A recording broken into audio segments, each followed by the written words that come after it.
오늘 우리에게 주신 하나님의 말씀은 신명기 33장 26절에서 29절까지의 말씀입니다. 제가 가진 구약 성경 317면에 있습니다. 하나님의 말씀을 봉독하겠습니다. 여수르니여, 하나님 같은 이가 없도다. 그가 너를 도우시려고 하늘을 타고 궁창에서 위엄을 나타내시는도다. 영원하신 하나님이 내 처소가 되시니 그의 영원하신 팔이 내 아래에 있도다. 그가 내 앞에서 대적을 쫓으시며 멸하라 하시도다. 이스라엘이 안전히 거하며 야곱의 샘은 곡식과 새 포도주의 땅에 홀로 있나니 곧 그의 하늘이 이슬을 내리는 곳에로다. 이스라엘이여, 너는 행복한 사람이로다. 여호와의 구원을 너같이 얻은 백성이 누구냐? 그는 너를 돕는 방패시요 내 영광의 칼이시로다. 내 대적이 내게 복종하리니 내가 그들의 높은 곳을 밟으리로다. 아멘. 제가 오늘 우리 여전도 연합 찬양대 찬양을 들으면서 8.15 광복이후로 제일 잘한 찬양 같다는 생각이 들어요. 예, 본인들도 그렇게 생각하시는지 찬양할 때는 조금 얼굴이 긴장돼 있다 끝나고 앉으면서 되게 뿌듯한 만족한 표정들을 지으시는데, 예, 우리 찬양대 다시 한번 감사의 박수 하죠. 예. 300명 정도 대략 되는 것 같은데, 진짜 스스로도 뿌듯하시죠? 그래도 한번 도전을 해보시면 좋겠다 싶어서 말씀드리는데, 제가 웬만해서는 부러워하지 않는데, 근데 다른 교회 예배 장면을 보면서 정말 멋있다, 부럽다, 저거 해보고 싶다. 그런데 저희 교회가 따라하기는 쉽진 않은 것 같아요. 연세 침례교회라고, 연세 중앙 침례교회인가? 예, 그 교회가 크리스마스 시즌 되면 전 교인이 메시아 코러스를 연주를 하더라고요. 한번 여전도회가 다음에 한번 연합 헌신 예배를 드릴 때는 한번 여기를 꽉 채워가지고 한번 메시아 코러스로 그냥 한번 도전해 보시겠어요? 좀 이렇게 시원찮은데요? 예, 오늘 말씀 보면 이스라엘이여, 너는 행복한 사람이로다. 여호와의 구원을 너같이 얻은 백성이 누구냐? 한번 따라 하실까요? 이스라엘이여, 너는 행복한 사람이로다. 여호와의 구원을 너같이 얻은 백성이 누구냐? 아멘. 예, 이 말씀에다가 자기 이름을 넣어서 이스라엘 대신 자기 이름을 넣는 겁니다. 예, 주부들은 누구 부인, 누구 엄마 그러다 보니까 자기 이름을 잘 기억 못하는 분들이 계신데, 다시 자기 이름 확인하시고, 예, 누구요? 나는 행복한 사람이로다. 여호와의 구원을 나같이 얻은 백성이 누구냐? 되겠어요? 예, 제가 조금 걱정되는 게, 우리 하나님이 공평하셔서 얼굴이 되는 분들은 조금 머리가 여러분들 보니까 조금 길게 인사하라고 하는 것 좀 무리한 부탁이 아닌가 싶은데, 자기 이름을 넣어서 누구요? 나는 행복한 사람이로다. 여호와의 구원을 나같이 얻은 백성이 누구냐? 시작.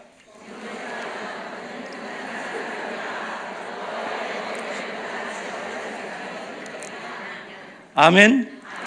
이쪽만 보고 얘기하니까 이쪽이 굉장히 지금 서늘한데, 예, 우리 모두가 이 고백으로 사는 사람들입니다.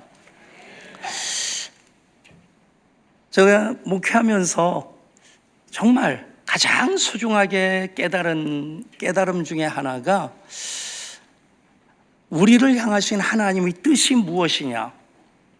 명명백백하게 데살로니가전서 5장에서 항상 기뻐하라, 쉬지 말고 기도하라, 범사에 감사하라, 이것이 그리스도 예수 안에서 너희에게 향하신 하나님의 뜻이니라.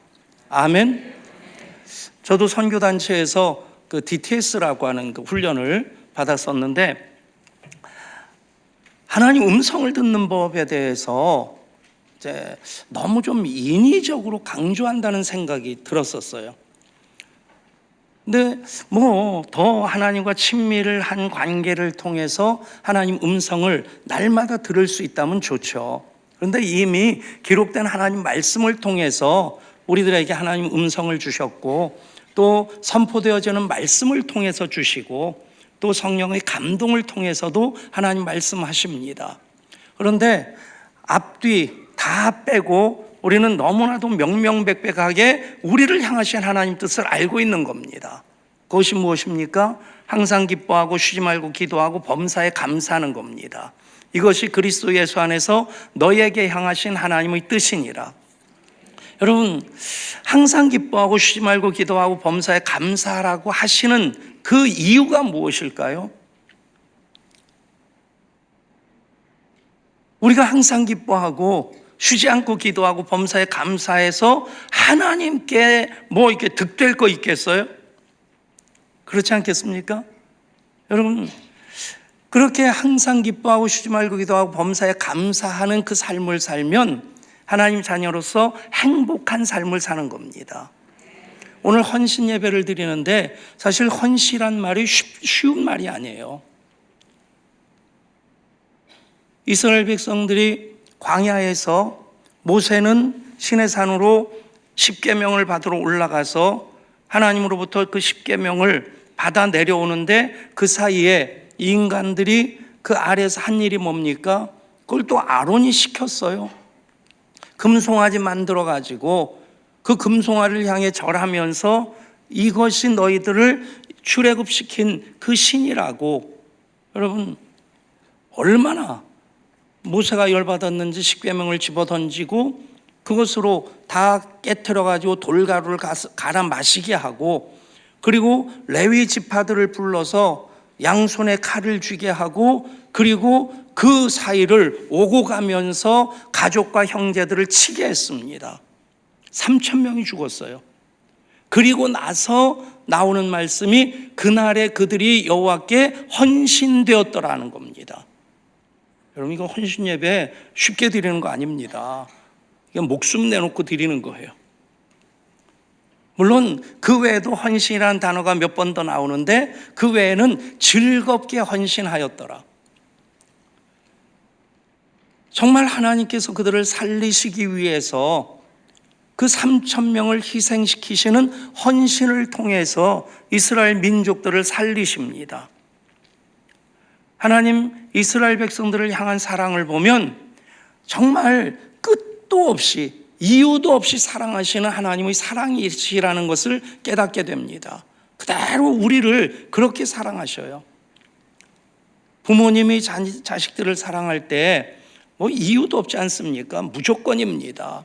뭐 초등학교 시험 문제, 부모님이 왜 우리를 사랑하실까요? 라는 질문이 있었는데, 시험 문제가 있었는데 한 아이가 그렇게 썼답니다. 그러게나 말입니다. 여러분, 뭐 이유가 없어요. 그냥 사랑하시는 거예요.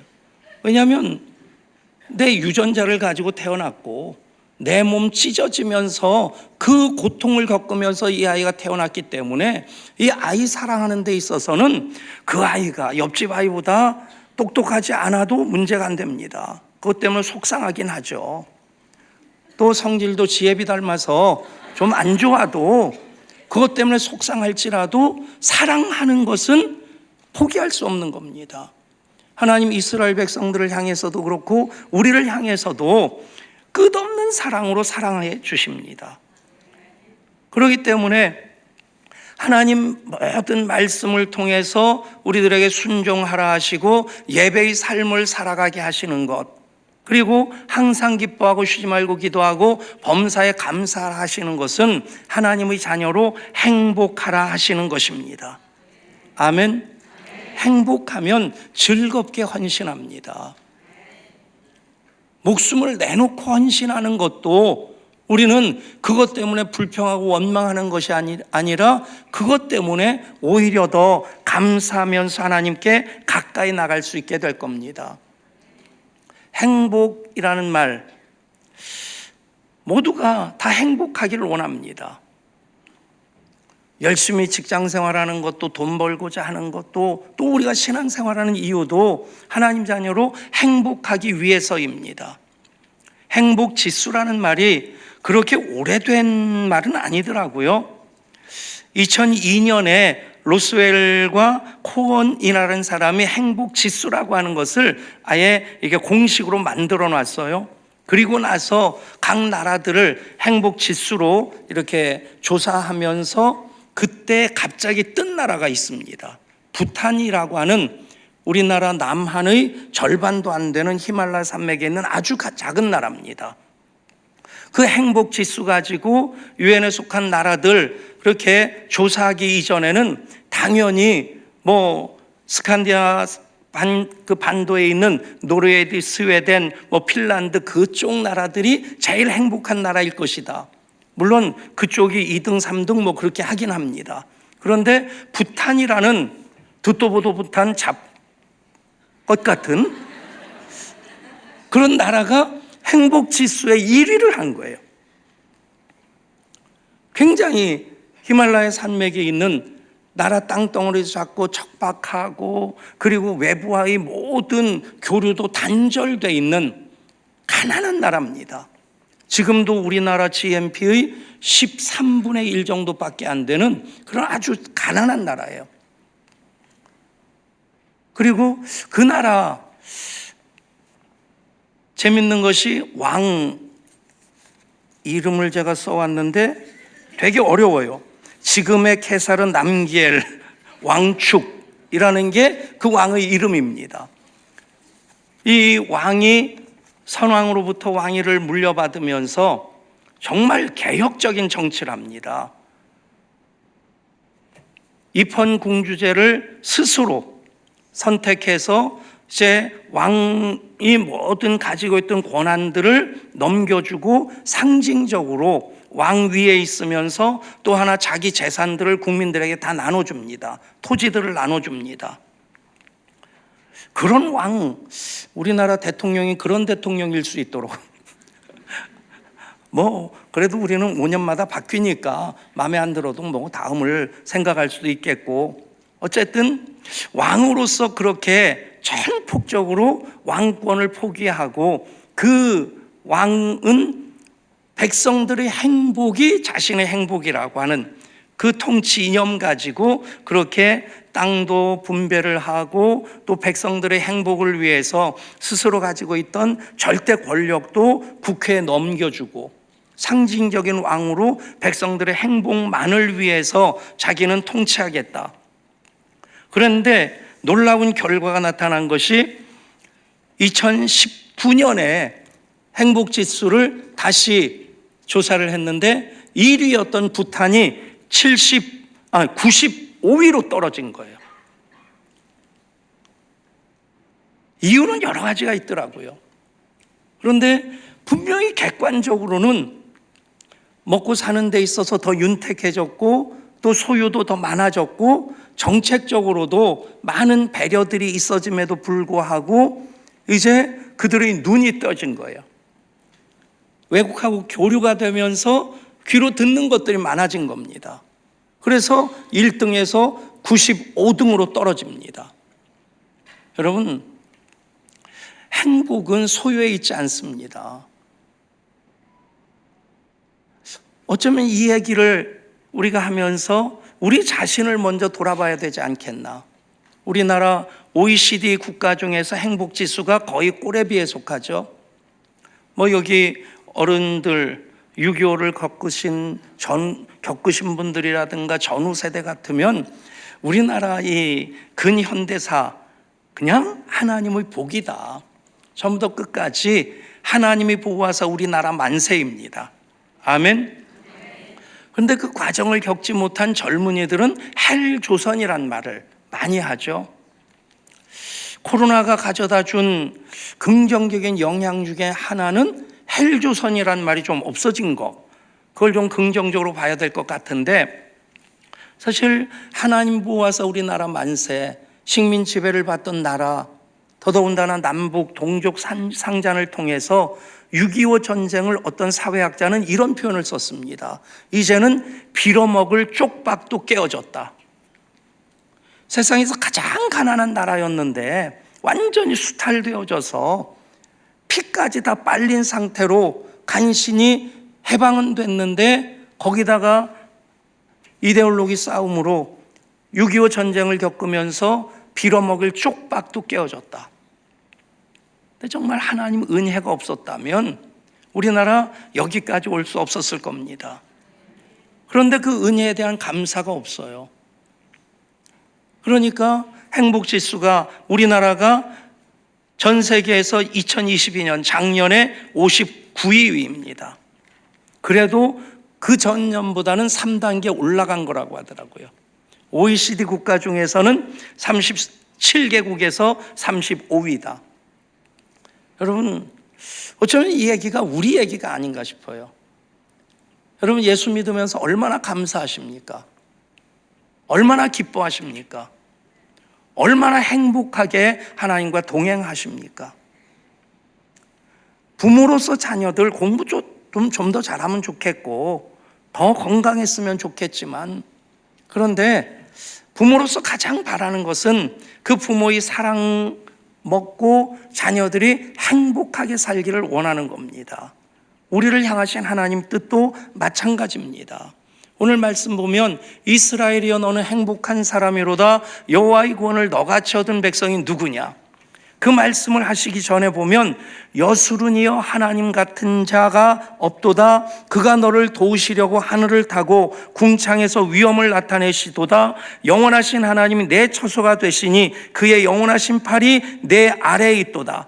그가 내 앞에서 대적을 쫓으시며 멸하라 하시도다. 하나님께서 하나님으로서 위엄을 나타내시는데 어떻게 하십니까? 우리 대적을 쫓으시기도 하시고 그 영원하신 팔로 우리를 안아주시기도 하시고 우리를 도우시려고 궁창에서 위엄을 나타내십니다. 여러분, 어떤 그림이 그려집니까? 하나님께서 우리를 위해서 일하시는 거예요. 아멘? 하나님의 하나님으로서 하시는 모든 일들을 보면 우리 복 주시고자, 우리 하나님 자녀로 그 풍성함을 누리게 하시고자 하나님 천지를 창조하셨고 역사를 주관하시고 예수님 이 땅에 오셨고, 여러분, 제가 얘기를 하면 나 때문에 라고 그렇게 대답해 보세요. 나 때문에. 하나님 왜 천지를 창조하셨을까요? 왜 예수님 이 땅에 오셨을까요? 왜 청운교회를 세우셨을까요? 왜 성령님이 이 시간 함께 하실까요? 아멘? 여러분, 하나님의 모든 구원의 역사, 하나님께서 궁창을 타시고 위엄을 나타내시고 또 우리 하시는 모든 것, 그것은 우리를 돕기 위해서입니다. 우리를 그 영원하신 팔로 안아주십니다. 여러분, 그렇게 하나님께서 하나님 되심을 우리에게 풀어내시는 것, 그것을 우리는 은혜라고 얘기를 합니다. 은혜는 받을 자격이 없는 자에게 주시는 하나님의 선물입니다. 예수님 행적을 보면요, 스스로 자기가 은혜 받을 만한 자격이 있다고 생각하는 사람들은 박살을 내십니다. 그들이 누굽니까? 바리새인이고 사두개인들입니다. 제사장 그룹입니다. 그런데 스스로 은혜 받을 자격이 없다고, 나는 죄인입니다, 그렇게 고개를 감히 들지 못하고 성전에서 멀리 서서 나는 죄인이로소이다, 나를 불쌍히 여기소서, 그렇게 기도하는 세리의 기도를 들으십니다. 그가 의롭다고 여김을 받게 될 것이다. 여러분, 우리가 노력을 해가지고 구원받기에 합당할 만큼의 어떤 공적을 쌓는다고 한다면 구원에 합당한 자격을 갖출 수 있는 사람은 단 한 사람도 없습니다. 성경은 의인은 없나니 하나도 없다고 말씀합니다. 그 말씀이 저는 너무 정확하게 잘 기록된 말씀이라 생각돼요. 만약에 의인은 있나니 몇 명쯤은 있을 것이다, 그러면 착각에는 커트라인이 없다고 다들 자기는 거기 들어갈 것이라고. 여러분, 모든 이단들이 전매 특허로 사용하는 14만 4천. 쥐들만 그걸 갖고 있다고 그래요. 그래서 14만 4천 뭐 신천지든 뭐 구원파든 거기에 들어와야지 14만 4천에 속한다. 좀 속상하지만 신천지가 이미 14만 4천 넘었어요. 청교회는 14만 4천 아닌데 약 오르지 않으세요? 저도 뭐 제가 목회하는 것에 대해서 감사한데 이단이 우리 교회보다 큰 것 생각하면 기분 나빠요. 약이 올라요. 여러분 생각해 보세요. 지금 80억 인구 중에서 대략 약 7, 8% 정도를 크리스찬으로 봅니다.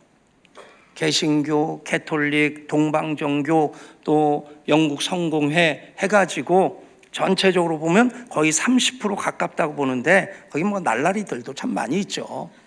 어쨌든 80억 중에서 거의 한 25억 정도가 크리스찬이라고 한다면 여러분 솔직히 냉정하게 그 22, 3억 중에서 14만 4천을 뽑는다고 하면 내가 뽑힐 자신이 있다는 분. 다행히 여기 교만한 분은 없네요.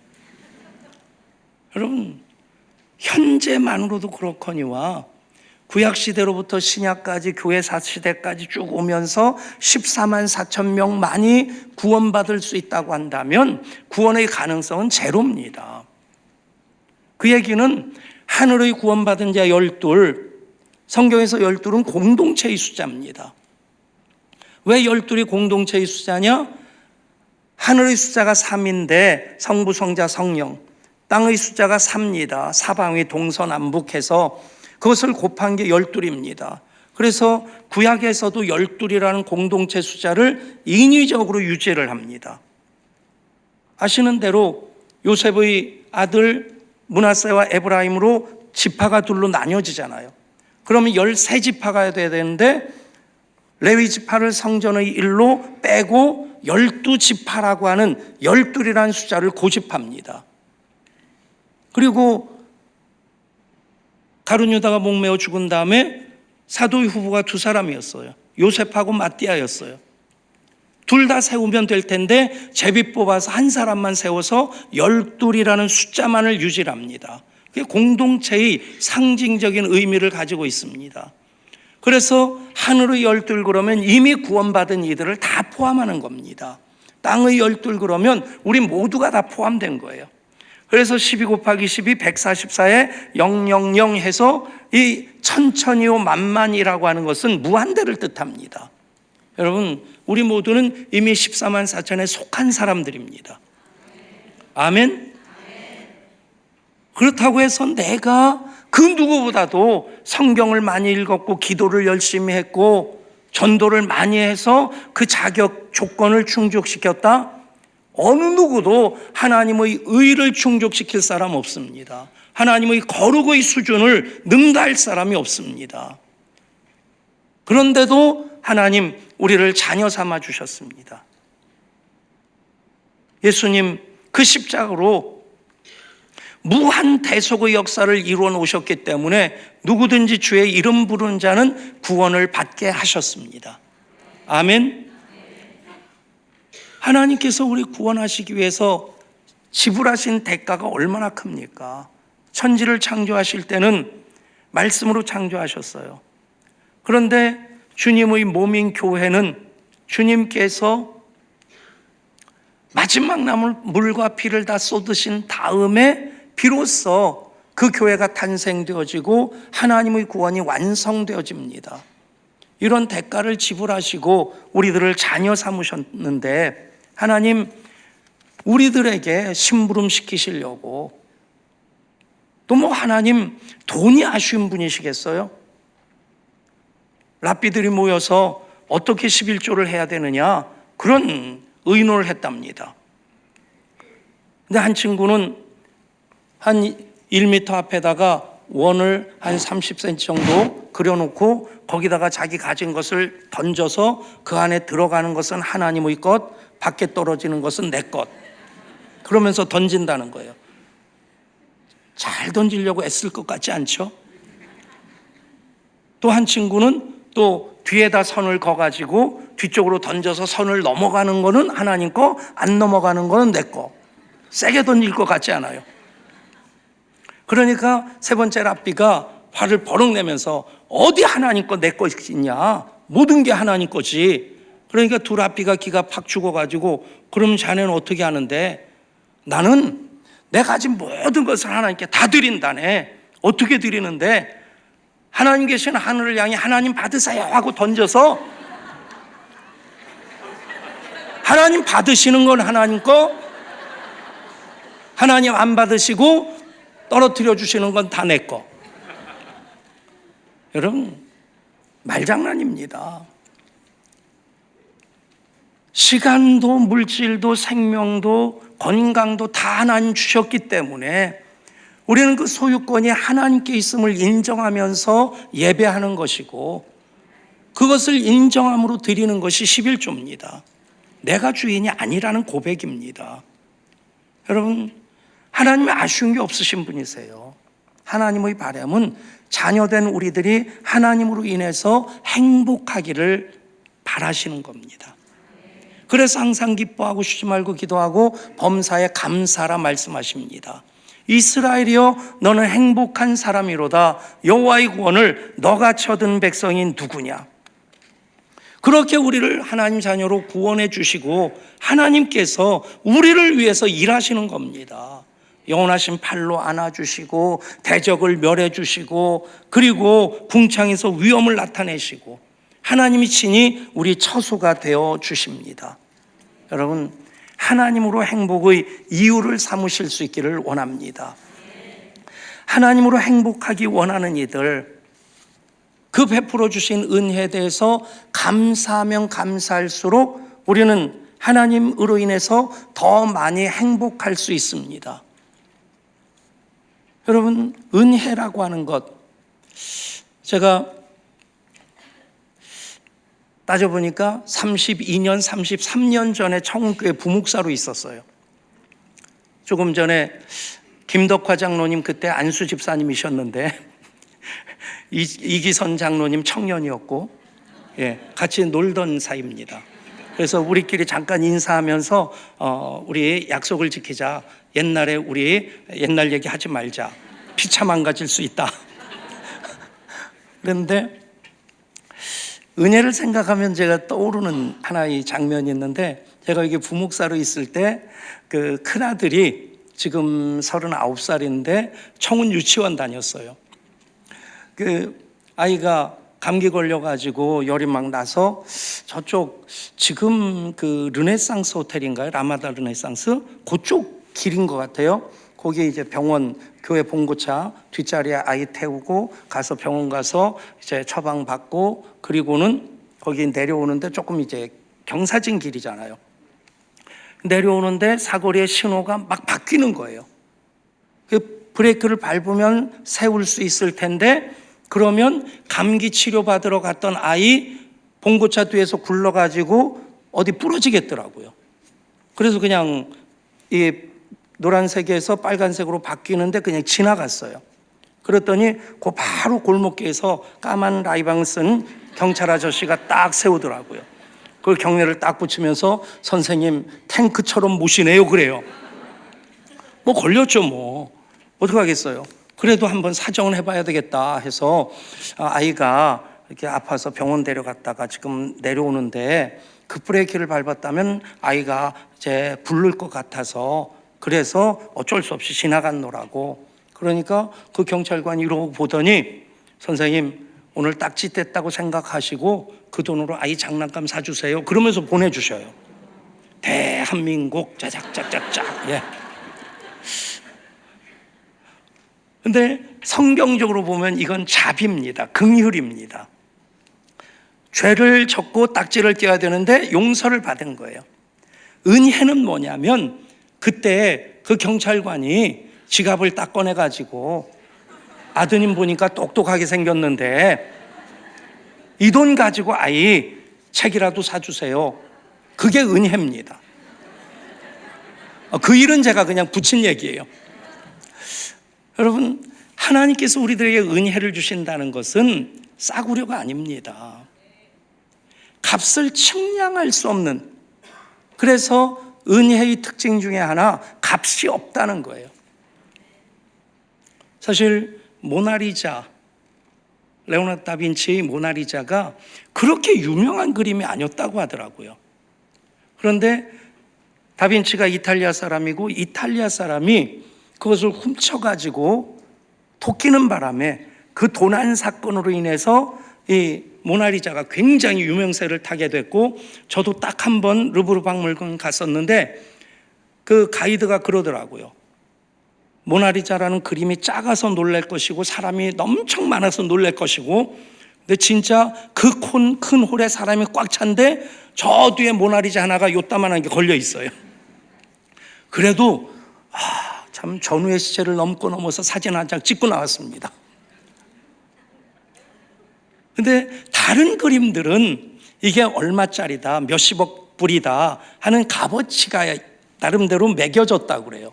근데 모나리자 하나만은 그 신비한 미소 때문에 값어치를 매기지 않고 프라이스리스, 싸구려라서가 아니라 값을 매길 수 없을 만큼 너무 귀한 것이기 때문에 여러분, 우리가 받은 은혜가 프라이스리스입니다. 아멘. 너무 비싸서 값을 매길 수 없는 그 은혜 받고 하나님의 구원을 받은 자들로 살아갈 때 우리가 행복하지 않다면 그게 곧 하나님 마음을 아프게 해드리는 겁니다. 여러분, 행복할 수 있도록 항상 기뻐하고 쉬지 말고 기도하고 범사에 감사하실 수 있기를 바랍니다.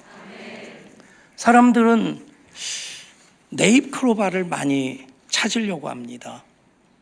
나폴레옹이 전장에서 네잎클로바를 발견하고 그것 신기해서 따려고 고개를 숙이는 그 순간에 총탄이 위로 지나가서 자기 목숨을 살려준 행운이다. 그래서 네잎클로바의 꽃말은 행운입니다.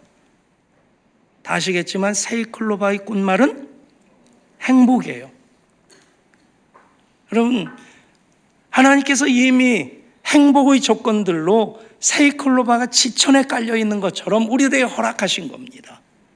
근데 많은 사람들이 그것에 대해서 감사하고 기뻐하기보다는 자꾸 무엇인가를 찾아다니려고 해요. 행복이라는 단어도 일반적으로 해피니스라는 단어를 쓰는데, 해피니스는 happen, 우연히 일어난다는 거기서 만들어진 단어입니다. 성경적인 행복은 블레싱입니다. 블레스, 예수님께서 피를 흘리신 블리드의 그 십자가의 보혈의 공로를 힘입어서 우리가 구원받은 하나님의 자녀가 된 그것이 바로 블레싱입니다. 그렇게 본다면 우리가 행복하지 않을 이유가 전혀 없는 겁니다. 행복하지 않은 것이 그리스도인으로 잘못 사는 겁니다. 여러분, 하나님 때문에 행복한 우리 청교회 모든 성도님들, 특별히 앞으로 찬양대로 꽉 채우실 우리 여전도의 회원들 될 수 있기를 축복합니다. 아멘. 여러분, 헌신 예배인데 또한 우리가 행복한 이유를 찾아본다면 사역 때문에 행복해야 됩니다. 하나님께 쓰임 받는 것 때문에 행복하다. 목회자만 하나님께 쓰임 받는 것 아닙니다. 모든 이들이 개신교의 중요한 고백 중에 하나는 만인 제사장입니다. 하나님 앞에서 왕 같은 제사장으로 그 사역을 감당하는 사람들이라는 얘기입니다. 여러분, 가정사역도 하나님의 일이고 일터 사역도 하나님의 일입니다. 우리가 일 때문에 행복할 수 있는 것, 하나님께서 나를 하나님의 뜻을 위해 사용하시고 그 일을 나에게 맡겨주셨고 그 일을 나를 통해서 이루어 가신다 하는 그 고백을 하게 되면 우리는 어떤 일을 하더라도 그 일이 감사의 고백이 되고 그 일 때문에 우리는 행복할 수 있는 겁니다. 제가 목회하는 곳이 양주예요. 이제 동두천에 담임 목사로 가서 5년 있다가 제가 사실은 목사가 안 되려고 했었어요. 목사가 안 되려고 했던 이유가 저희 아버님이 고등학교 교사하시다가 좀 늦게 신학을 하시고 그리고 교회 개척을 2번 하셨고 개척교회로 2번 가셨어요. 그 얘기는 다른 말로 얘기하면 가족들은 생고생했다는 얘기입니다. 그래서 고생하는 거 싫고 고생할 자신도 없고 진짜 그 상황 쪽에서 저는 그나마 좀 고생을 덜 한 편인데 제 누님하고 바로 밑에 동생은 목숨을 포기해야 될 정도까지 됐어요. 그래서 나는 목사 안 한다 그랬는데 정말 하나님께서 끌고 가셔서 목사가 됐어요. 목사가 된 다음에 계속 제가 아주 당당하게 내 사전에 개척은 없다. 너무 당당하게 외쳤어요. 요즘보다 뭐 그때 한 30년 전이니까 그래도 이제 임지는 그냥 좋은 교회 골라가려고 하면 어렵겠지만 아골골짝 빈들에도 가려고 하면 갈 수 있는 교회는 굉장히 많았습니다. 뭐 5만 개의 교회가 있는데 내가 뭐 굳이 또 하나의 교회를 세워야 될까? 우선은 고생하기 싫고 그런데 또 뚜껑이 열리고 눈에 뵈는 게 없어가지고 개척도 했어요. 양주에 개척한 이유가 딱 한 가지입니다. 돈이 없어서. 돈이 있었으면 청교회 옆에다 개척해가지고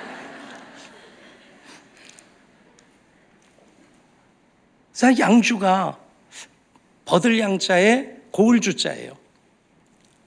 이건 굉장히 이제 그 서울 위성도시 중에서 제일 나중에 시가 된 곳이 양주입니다.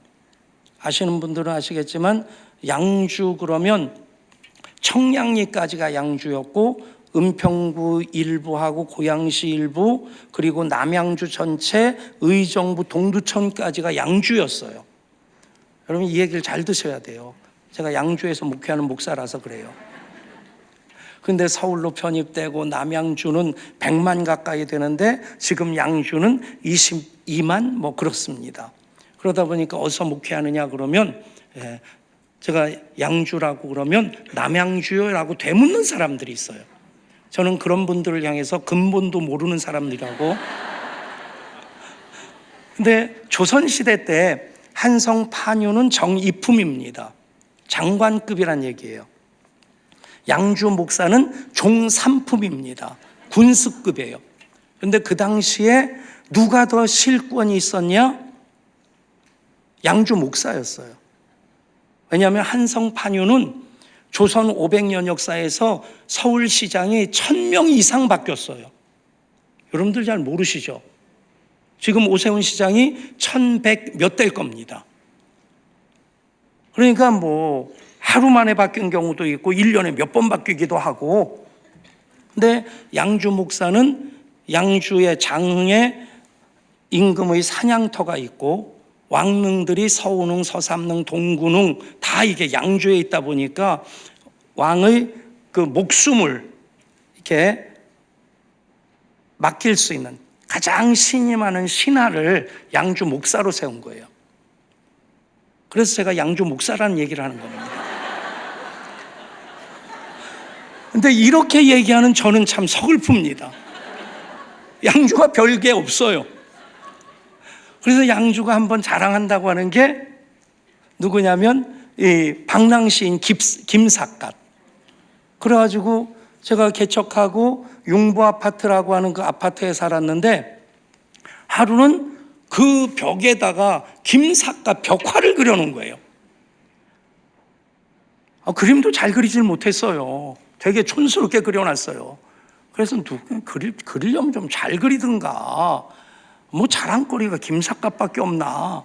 그러고 있는데 지역방송에서 나와가지고 마이크를 들이대면서 인터뷰를 하는데 다 도망가다가 저만 잡혔어요. 목사한테 마이크 들이대고 카메라 들이대면서 이 벽화에 대해서 한 말씀 하시라고 하는데 거기서 뭐 이따위 걸 그렸냐고 말할 수 없잖아요. 그리고 뭐 맨벽에 그림 하나 있으니까 좋네요. 그랬어요. 근데 그 김삿갓이 유리방황하면서 어디든지 잔치만 있으면 상갓집이든지 회갑집이든지 가가지고 이제 밥 한 그릇 얻어먹고 또 방랑하고, 그러다가 상갓집에 들어갔는데 행색은 초라하지만 도포는 입고 있고 찌그러진 삿갓은 쓰고 있으니까 제 상주가 밥 한 상 잘 차려주고는 부탁을 하더랍니다. 보안이 선비인 것 같은데 비문을 하나 좀 써주십시오. 그래서 고인이 벼슬은 어떻게 했습니까? 뭐 벼슬이야 뭐 그런 말꼬리를 흐리고, 그럼 고인이 평사에 뭐 이렇게 학문은 어느 정도까지 뭐 그것도 그러는데 옆에 있다가 그냥 열심히 드셨죠. 그러니까 알겠노라고. 그리고는 먹하고 붓을 달라고 해가지고 일필휘지로 쫙 썼습니다. 뭐라고 썼냐면 다죽 다먹. 그래서 썼는데 이 사람들이 다 가방끈이 짧아가지고 이게 무슨 뜻이냐고 물어보기가 참 창피한 거예요. 멋지게 휘갈려 썼으니까 고맙다고 받고는 그걸로 비석을 세우고, 그리고는 그 앞에 절을 하고 이렇게 드는데 그때 비로소 읽혀지는 겁니다. 다죽 다먹 먹다 죽다. 여러분, 적어도 우리가 하나님 은혜로 하나님 자녀가 되었다면, 물론 하나님께서 우리 위해서 일을 하시는데 우리가 뒷짐지고 있을 수는 없지 않습니까? 예배하는데도 하나님 받으시기에 합당한 예배를 드리고, 교회 사역하는데도 적어도 청운교회 정도라고 한다면 별 5개를 넘어서서 뭐 두바이 하나에는 별 7개짜리 호텔 그 수준의 사역을 하는, 아멘? 여러분, 정말 우리가 예배하는 것도 사역하는 것도 하나님께서 우리 통해서 영광 받으신다고 생각하면 우리는 허투루 할 수 없는 겁니다. 그렇지 않습니까, 여러분? 뭐 일당 누가 얼마 준다고 해서 교회 사역하는 거 하겠어요? 그게 감사하니까 행복하니까 그 일을 하는 겁니다. 어떤 어린아이가 굉장히 어두움을 무서워하는데 엄마가 밤에 이 아이한테 심부름을 시킵니다. 얘야 나가서 밖에 가서 빗자루 가지고 오라. 그러니까 엄마 나 무서워 싫어. 엄마가 얘기합니다. 괜찮아, 예수님 언제나 함께 계셔. 그러니까 이 아이가 눈이 반짝해지면서 그러면 엄마 예수님 저 밖에도 계셔? 그럼 어디나 계시지. 이 아이가 자신 있게 문을 빼꼼 열었습니다. 그리고는 밖을 향해 소리쳤어요. 예수님 거기 있는 빗자루 좀 갖다 주세요. 여러분, 하나님이 우리를 구원하시고 우리를 위해서 하나님으로서 우리의 도움이 되시고 또 궁창에서 위험을 나타내시고 우리를 그 영원하신 발로 안아주시는 그 은혜를 베풀어 주셨다면 우리는 하나님 영광을 위해서 정말 우러나오는 그 헌신의 삶을 살아야 됩니다. 저도 어느덧 나이가 조금 들었고 또 교회 사택에서 태어나서 외삼촌이 목회하시던 교회 사택에서 태어났습니다. 그러니까 횟수로 따져서 67년, 66년 이제 교회 생활을 합니다. 또 뭐 목사 된 지도 34년 정도 됐으니까 이렇게 보면 신앙적으로는 열심인데 교회를 사랑하지 않는, 교회를 섬기지 않는 분들의 특징이 보이더라고요. 그분들의 신앙은 굉장히 열심입니다. 기도도 열심히 하고 성경도 엄청 읽고 또 암송도 엄청 하는데 교회를 위해서 섬기진 않아요. 그런 분들 보면 신앙이 굉장히 이기적입니다. 독선적입니다. 여러분, 딱 한 가지 기억하십시오. 교회는 주님의 몸입니다. 그렇기 때문에 우리가 이 땅에 사는 동안 예수님을 사랑하는 것은 어떻게 그것을 확증할 수 있느냐? 주님의 몸인 교회를 사랑함으로써 확증할 수 있습니다. 주님은 사랑한다고 하는데 교회를 사랑하지 않는 자들, 그 신앙은 요한 1서의 말씀으로 표현한다면 거짓말입니다. 하나님을 사랑한다고 하면서 보이는 형제를 사랑하지 않는 자는 거짓말하는 자다. 똑같이 적용할 수 있습니다. 우리 여전도회 연합 헌신 예배를 드리면서 하나님으로 행복한 이유가 있는 이들은 그 사역을 통해서 또 행복하실 수 있기를 원합니다. 여전도회 회원들마다 맡겨진 그 사역 감당하고 또 청교회 모든 성도님들이 당회로부터 모든 사역팀들마다 주님 사랑을 교회 사랑으로 고백할 때에 그것 통해서 하나님 당연히 영광 받으시고 그것 때문에 우리가 받는 복이 더 커지게 될 줄 믿습니다. 하나님, 우리를 자녀 삼으시고자 모든 것을 다 내어주셨습니다. 그래서 우리는 당당하게 고백할 수 있습니다. 이스라엘이여 너는 행복한 사람이로다. 여호와의 구원을 너같이 얻은 백성이 누구냐. 그 감사한 고백으로 우리는 즐겁게 헌신하면서 하나님 영광 위한 삶을 여전도 회원들은 여전도 회원들로 또 여기 계시는 모든 저녁 예배자들은 또 예배자들로서 각자의 삶의 영역에서 쓰임받음의 행복한 고백을 이어갈 때 그 가운데 하나님 개입하시고 역사하시는 증거들 더욱 충만하게 될 줄 믿습니다. 기도합니다. 하나님, 피로 값주고 사신 주인 몸된 교회, 우리들 지체로 연결되고 연합하게 하셨습니다. 그 일을 또 오늘 여전도의 연합 헌신 예배를 통해서 다시 확인할 때에 더 단단히 다져지게 하여 주시고 그 지경을 더 넓혀갈 수 있게 하여 주시옵소서. 무엇보다도 모든 하나님의 백성들 하나님으로 인해서 행복한 이유 분명히 붙잡고 그 은혜의 고백 확인하는 것이 바로 쓰임받음에 행복한 하나님의 백성으로 여전도회는 여전도회대로 남성교회는 남성교회로 모든 사역팀마다마다 맡겨주신 그 일 감사함으로 즐겁게 헌신하게 하여 주옵소서.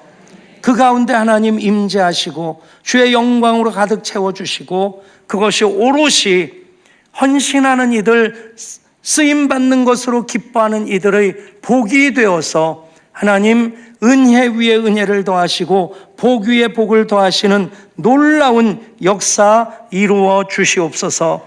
우리 주 예수 그리스도 이름으로 기도드리옵나이다. 아멘.